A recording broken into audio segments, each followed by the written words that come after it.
दूसरे का आकृति में DE समांतर AC और DF समांतर AE है, सिद्ध कीजिए कि BF upon F equal to BE upon EC है।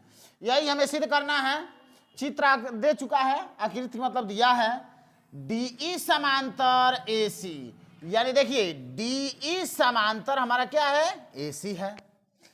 और त्रिभुज BAC में, त्रिभुज BAC में यही त्रिभुज है, इसी के अंदर हमको लिखना है इक्वल टू BE अपान, देखिए BE अपान क्या हो जाएगा, EC हो जाएगा।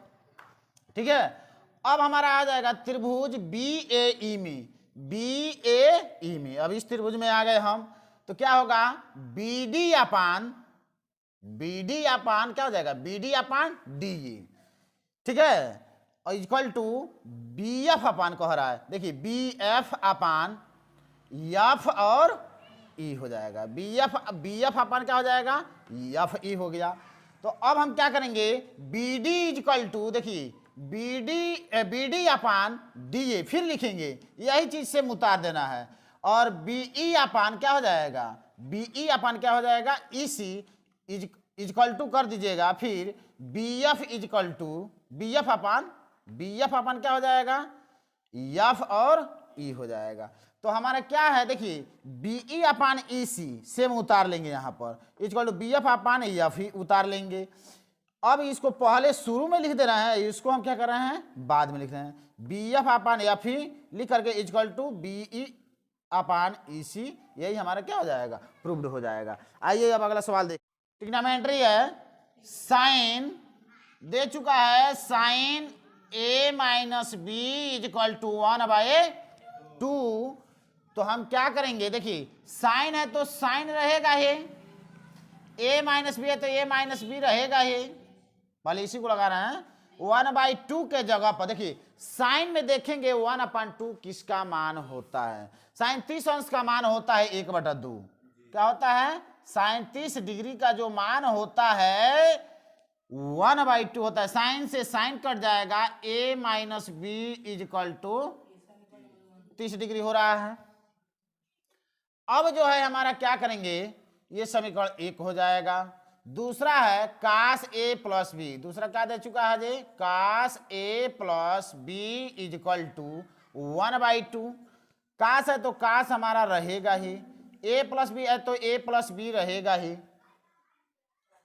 कास, अब देखिए किसका मान 1/2 होता है, 60 डिग्री का होता है ना, 60 डिग्री लिखेंगे, कास से कास कट जाएगा, A plus B equal to 60 degree रहेगा। ठीक है, ये समीकरण नंबर क्या हो जाएगा, 2 हो जाएगा। अब समीकरण 1 और 2 को हम क्या करेंगे, सॉल्व करेंगे, इसे हल करना है। अब देखिए इन दोनों समीकरण को पास में ला दे रहे हैं, समीकरण 1 को समीकरण 2 के मतलब पास में ला रहे हैं। देखिए यहीं से लग जाता, बी से प्लस बी माइनस बी मिल कट जाता, तभी भी लग जाता, लेकिन पास में ला लेंगे तो आपको ज्यादा समझ में आएगा। A minus B equal to 30 degree हो रहा है, समीकरण 1 हो रहा है, प्लस बी माइनस बी मिलकर कट जाएगा, एक कितना होगा 2, 60 30 कितना हो जाएगा 90 डिग्री हो रहा है, 60 30 कितना हो रहा है 90। A इक्वल टू 90/2 हो जाएगा। तो हम भाग देंगे, 2 चौको 8, 1 बच गए, 2 5 10, A इक्वल टू 45 डिग्री हो रहा है। ठीक है, अब हम क्या करेंगे, A इक्वल टू लिखेंगे, A इक्वल टू 45 डिग्री समीकरण 1 में रखने पर, 1 में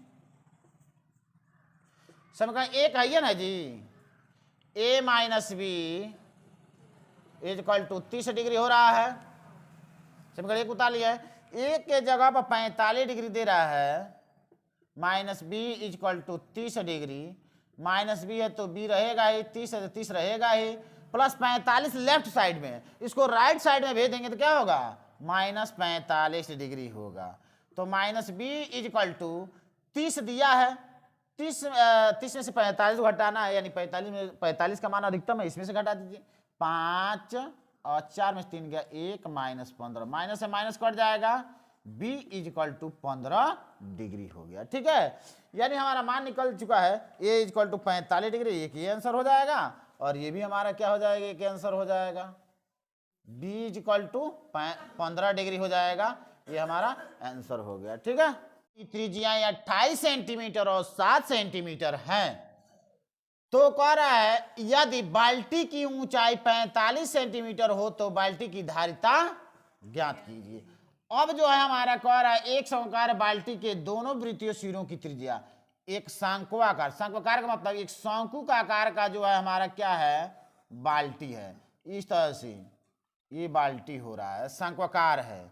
क्या है ये, शंक्वाकार बाल्टी है। ठीक है, बाल्टी को ऐसे बना लेना है, ये बाल्टी हो गया।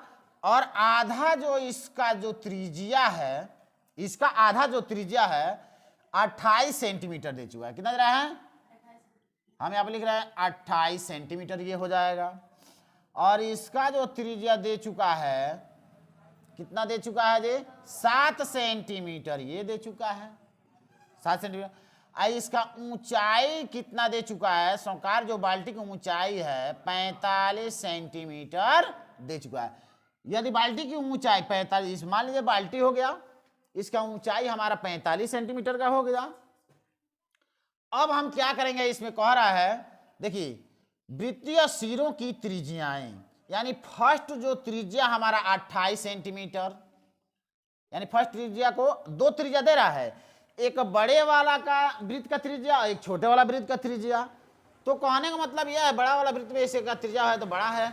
R1 इज इक्वल टू, ये वृत्तीय सिरों पे है ना, तो यहाँ केंद्र से जा रही है, थोड़ा जब बड़ा है त्रिज्या इसलिए 28 सेंटीमीटर दे रहा है। तो R1 इज इक्वल टू हमारा 28 सेंटीमीटर हो जाएगा। ठीक है, और R2 इज इक्वल टू हमारा 7 सेंटीमीटर हो जाएगा। और बाल्टी की जो ऊंचाई है यच हाइट 45 सेंटीमीटर हो रहा है। अब हमें कह रहा है बाल्टी की धारिता ज्ञात कीजिए।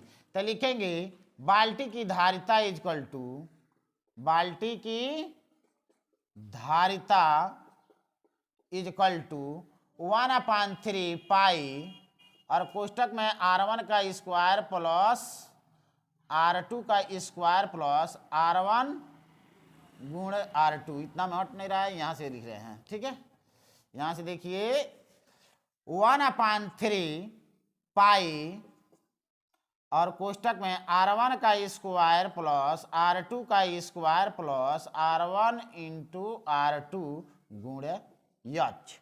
ये होता है बाल्टी की धारिता, शंक्वाकार बाल्टी की धारिता के लिए सूत्र है। ठीक है, अब हम क्या करेंगे, 1/3 3 हो जाएगा, पाई का मान 22/7 होगा।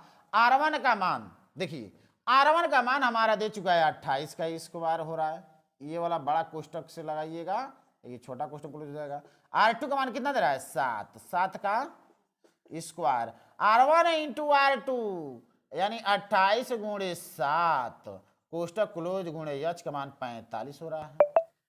ठीक है, अब हम क्या करेंगे, 3 का 3, 3 का 3, 3 पचे 15 हो रहा है, 22/7।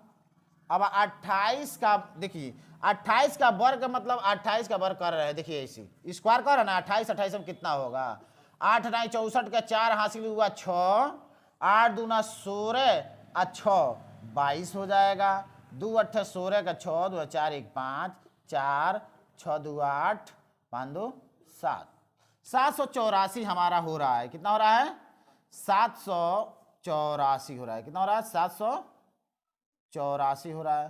प्लस 7 7 49 हो जाएगा, और 28 का 7 पे गुणा करेंगे, 28 गुणे 7 कीजिएगा, 28 गुणे 7, 7 तो 8 56 के 6 हासिल हुआ 5। ठीक है, और 7 दूना 14, 14 या 5 कितना हो जाएगा, 19 हो जाएगा। 196 हो रहा है, 196 हो जाएगा, गुणे कितना हो रहा है 45 हो रहा है। कितना हो रहा है 15 है, 45 नहीं है 15 है। ठीक है, अब हम क्या करेंगे, सबको जोड़ देना है, सबको हमको क्या कर देना है, जोड़ देना है। 22/7 और 784 या प्लस 49 जोड़िएगा। 784 में हमको क्या जोड़ना है जी, यहाँ पर 784 हम लिख दे रहे हैं, 784 और 49 और 196 और हमारा क्या हो जाएगा जी जोड़िए, 9 4 13, 4 और 9 13, 13 या 6 कितना होगा 18, नहीं 19, 19 के 9, 9 4 13, 13 6 19 के 9, हासिल हुआ 1, 8 4 12, 12 या 9 21, 1 22 के 2, हासिल 2, 7 1 8 2 10, 1029 हो रहा है। यानी हमारा ये हो रहा है 1029 गुणे 15। अब 7 से 1029 में भाग दीजिए, देखिए 7 से कट रहा है कि नहीं, 7 से भाग दे रहे हैं हम, 7 का न 7, 3 बच गया 2 हो जाएगा, 7 चौको 28, 12 में से 8 गया 4 कट जाएगा 9 हो जाएगा, 7 सत्ते 49 नहीं कट गया, ये हमारा हो गया। ठीक है, यानी 147 इसे भाग दिया गया था, 147 बार में हमारा 1029 कट गया, 1029 जो है हमारा 147 बार में कट गया। अब हमारा 22 गुणे 147 गुणे 15, अब टोटल का गुणा करा करके यहाँ पे आंसर लिखना है हमें। अब देखिए हम गुणा कराने जा रहे हैं इसका, आगे देखिए सवाल को, ये जो हमारा मान जो दे चुका है 22 और 147, 22 और 147 से गुणा कराइए, 147 में हमें 22 का गुणा कराना है, 2 7 14 का 4 हासिल हुआ 1, 2 चौक 8 1 9, 2 का 2, फिर 2 का गुणा करेंगे तो यही आएगा 9 नहीं 4 9 2 यही आएगा। एक बार और देख लीजिए गुणा, 2 7 14 4 हासिल हुआ 1, 2 चौक 8 1 9, 2 का 2, 4 9 4 13 का 3 हासिल हुआ 1, 9 2 11 12 का 2 हासिल हुआ 1 और 2 1 3। ठीक है, 4 9 4 13 का 3 हासिल हुआ 1 और 9 2 11 12 का 2 हासिल हुआ 1 2 1 3, यानी कि 3234 हो रहा है। ठीक है, किसका 22 और 147 का गुणा, यानी 22 और 147 गुणा 3234, अभी 15 हमारा बाकी है और 15 का भी इसमें गुणा करा दीजिए। ठीक है, 5 चौको 20 के 0 हासिल हुआ 2, 5 15 या 2 17 के 7, 17 के 7 हासिल हुआ 1, 5 दूना 10 1 11 का 1 हासिल हुआ 1, 5 15 1 16 हो जाएगा और 1 का इस सभी पदों में गुणा करेंगे तो यही हमारा उतर जाएगा, यानी कि 4 3 2 3। ठीक है, यही होगा। अब ये हमारा क्या होगा 0 7 4 11 का 1 हासिल हुआ 1, 3 1 4 1 हासिल 5 हो जाएगा और 6 2 8 और 3 1 4, 48,510 होगा, यानी कि हमारा हो जाएगा 48,510 हो जाएगा। बाल्टी की धारता यानी सेमी का क्यू होगा। ठीक है, यही हमारा क्या हो जाएगा आंसर हो जाएगा।